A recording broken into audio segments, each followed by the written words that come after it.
Hi, Leah, or Mia, I go by both, and I am taking Public Speaking 115, and my speech is informative on how to dance, and mainly belly dancing. So, you know those commercials and movies and, workout exercise shows where they're doing really cool, complicated moves, and you're like, oh, I want to do that so badly. And when you try it, you turn out to be a pretzel and your nose is on the floor. I feel the same way sometimes because I tend to do that.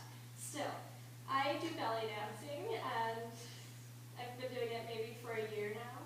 And the first step is learning what belly dancing is and what it's for. Does anyone really know what it's for? Okay. Belly dancing, when you see it, it's mainly professional on TV or, I guess, during a recital.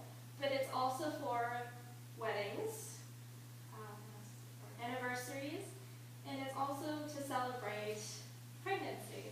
And that's why women do it. And we actually had a pregnant woman do it with us in class one time. That was interesting. She still did the same moves we did. Belly dancing came from Hungary, and it's mainly from the gypsies, but everyone does it. I mean, it's not that hard to do it.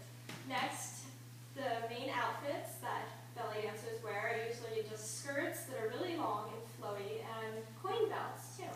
And those are pretty easy to find. I mean, there's not really anywhere you can't find them. So the classes that you can take, you can do it on YouTube. That's where I first learned when I was maybe 10. And then I also took classes at my college. And they're pretty free. And if you want, you can do classes with a professional dancer. But they tend to cost $20 to $75 a month. And they're very accessible, and anyone can do it, really. I mean, this is a dance that all ages and all genders can do. I mean, we do have belly dancing for men as well. Like, the custom is you belly dance with only the women, and then the men dance only by themselves. They're not allowed to dance together, which is really weird in our culture, but in their culture, it's only to make sure there's no, misinterpretations.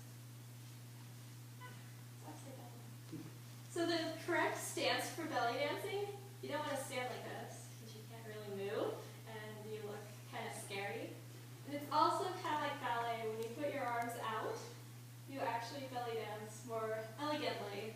And then you would have your feet apart, only so you can actually move your hips, because they have to be able to move, but you have to stay in place and move them as well. Also, hip isolations that we do, you would move one hip down, and then the other one up while that one is going down. So it looks kind of hard and weird, but it's actually really easy, and it took me maybe a day to learn.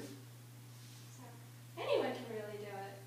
And then I don't have any articles of clothing with me, but as I said earlier, there's tons of different clothes that you can wear. You can even wear sweatpants and do belly dancing, and it still looks pretty. I don't have a small video with me either, but I can show you a few moves that you can learn if you want to. You could try afterwards. So there's one where you move your hip down, and then the other one back down, and you want to have